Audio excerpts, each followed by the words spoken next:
3.3% జనాభా ఉన్నట్టు ఈ జనాభా లెక్కలు రాష్ట్ర ప్రభుత్వం తీసి తెలియజేస్తున్నాయి. దాని ప్రకారం 3 నుంచి 4 మంది ఎమ్మెల్యేలు అసెంబ్లీలో ఉండాలి. మరి ఎంతమంది ఉన్నారో మీరు ఒకసారి ఆలోచన చేయాలి. ఈరోజు టైగర్ నరేందర్ గారు బీజేపీలో ఉన్నప్పుడు 1996లో మెదక్ నుంచి ఎంపీగా గెలిచిండు. తన సొంత ఇమేజ్ తోటి గెలిచిండు. ఆయన పార్టీ బలం తక్కువ, నాయకుడి బలం ఎక్కువ అని కూడా నేను ఈ సందర్భంగా తెలియజేస్తున్నాను.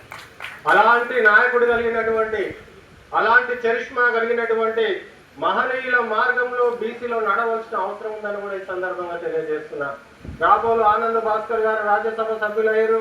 మహబూబ్ నగర్ నుంచి విఠలరావు గారు ఒకసారి పార్లమెంటు సభ్యులయ్యారు. కొండా లక్ష్మణ్ బాపూజీ గారి రాష్ట్రం నుంచి పద్మశాలి సామాజిక వర్గం నుంచి డిప్యూటీ స్పీకర్ అయ్యారు. తర్వాత మీరు పేర్లు చెప్పండి. మరి 3.3% జనాభా ఉన్నప్పుడు, మన అందరికి ఓట్లు ఉన్నప్పుడు, మన అందరం నాయకులు అయినప్పుడు, మనకు రాజకీయ స్పృహ ఉన్నప్పుడు మనం ఎందుకు మన జనాభా దామాషా ప్రకారం ఇవాళ ఎమ్మెల్యేలుగా ఎంపీలుగా ఎందుకు గెలుస్తలేమో మనం ఒకసారి ఆలోచన చేసుకోవాలి. మరి ఆనాడు టైగర్ నరేంద్ర గారు బీజేపీ నుంచి బయటకు వచ్చి ఈ తెలంగాణ రాష్ట్రం ఏర్పడుతున్న బడుగు బలహీన వర్గాలకు అధికారంలోనూ అన్ని రంగాలలోనూ వాటా దక్కుతుందని, అప్పుడే సామాజిక తెలంగాణ సాధించుకున్నట్లయితుందని చెప్పి తెలంగాణ సాధన సమితి పెట్టిన మాట వాస్తవం కాదా? మరి ఆ రోజు తెలంగాణ రాష్ట్ర ఏర్పాటులో క్రియాశీలక భూమిక పోషించినటువంటి ఆల నరేందర్ గారి జయంతోత్సవాలని రాష్ట్ర ప్రభుత్వం జరపవలసిన అవసరం ఉందా లేదా అని కూడా నేను ఈ వేదిక నుంచి అడగడం జరుగుతుంది. మరి సామాజిక న్యాయం అంటే ఏంటిది? అమరవీరుల ఆశయాల సాధన అంటే ఏంది? అంటే ఏ కులమా అధికారంలోకి వస్తే ఆ కులాల నాయకుల జయంతులు, వర్ధంతులు, హాస్పిటళ్లకు, ప్రాజెక్టులకు, రోడ్లకు, బిల్డింగ్లకు మీ పేర్లు పెట్టుకుంటే వాళ్ళే తెలంగాణ ఉద్యమకారులు, వాళ్ళే మహనీయుల. మరి బీసీ ఉద్దండుడైన టైగర్ ఆలన్ నరేంద్ర జీవిత చరిత్రకు సంబంధించినటువంటి ఇవాళ ట్యాంకు బండి పైన విగ్రహం కానీ, జయంతోత్సవం కానీ, మరి ఆ రోజు ఇదే కేసీఆర్ టీఆర్ఎస్ పార్టీ పెట్టినాడు. టైగర్ నరేంద్ర గారు తెలంగాణ సాధన సమితి బ్రహ్మాండంగా కొనసాగుతున్నటువంటి సందర్భం. బలవంతంగా అందరు తెలంగాణ ఉద్యమకారులు ఒక దగ్గర కలవాలని విలీనం చేసిన సందర్భంలో మీకు ఢిల్లీకి దారి చూపించిన మహనీయుడు, గనుడు, కేంద్ర నాయకుడు టైగర్ ఆల నరేంద్ర కాదా? మరి ఇలా 10 ఏళ్ళ అధికారంలో ఉండి ఒక్కనాడు ఆల నరేంద్ర గురించి మాట ఉచ్చరించలేదే.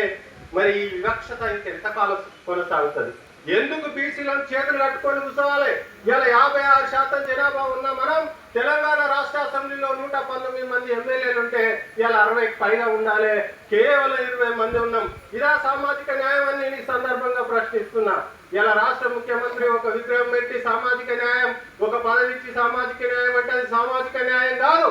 జనాభా దామాషా పద్ధతి ప్రకారం ఇలా 67 మంది ఎమ్మెల్యేలు ఎప్పుడైతే బీసీలు అసెంబ్లీలో ఉంటారో అదే సామాజిక న్యాయం అని ఈ సందర్భంగా తెలియజేస్తున్నా.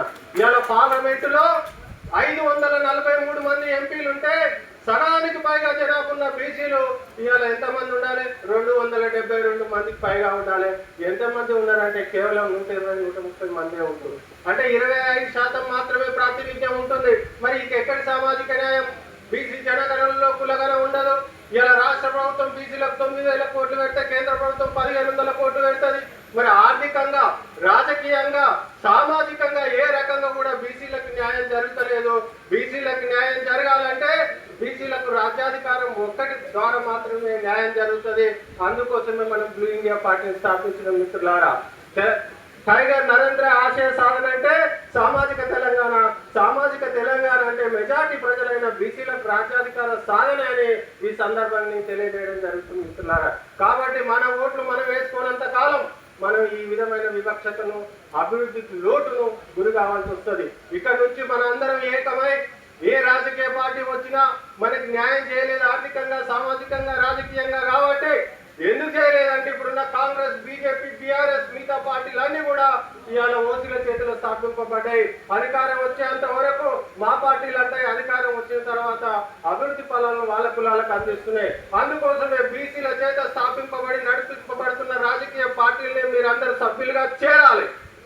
బీసీల ఓట్లు బీసీలే వేసుకోవాలి. ఎప్పుడైతే మీరు ఈ అగ్రకుల రాజకీయ పార్టీల నుంచి వైదొలగనంత కాలం బీసీల బతుకులు మారాయి అని కూడా ఈ సందర్భంగా నేను తెలియజేయడం జరుగుతుంది. అందుకోసం మన అందరం ఏకమై ఎస్సీ ఎస్టీ మైనార్టీలను కలుపుకొని సామాజిక తెలంగాణ నిర్మాణంలో భాగస్వామ్యమై బీసీలు పెద్దన్న పాత్ర పోషించి మనమే రాజ్యాధికార దిశగా అడుగులు వేద్దాం, మన ప్రజలను ఆ విధంగా చైతన్యం చేస్తున్నాం. అదే టైగర్ ఆల నరేంద్ర గారికి మనం ఇచ్చేటటువంటి నివాళులను కూడా ఈ సందర్భంగా తెలియజేస్తూ, ఇంత చక్కటి ప్రోగ్రాం నిర్వహిస్తూ మరి అంతిమ దశలో ఎందుకన్నా ఇంత వ్యయ ప్రయాసాలకు ఓడుస్తున్నావు, కటక నరసింహరావు అన్న మరి ఏంది నీ లక్ష్యం అని అడిగిన నేను మొన్న పోయినప్పుడు. నాకు ఏ లక్ష్యం లేదు తమ్ముడు, బీసీలను చైతన్యం చేసి సామాజికంగా, ఆర్థికంగా, రాజకీయంగా వార్డు మెంబర్ నుంచి పార్లమెంటు మెంబర్ వరకు వాళ్ళ వాటా వాళ్ళకు దక్కేటట్లు చైతన్యం చేయడమే నా లక్ష్యం. నా జీవితాన్ని దానికి అంకితం చేసిన తమ్ముడు అన్నాడు.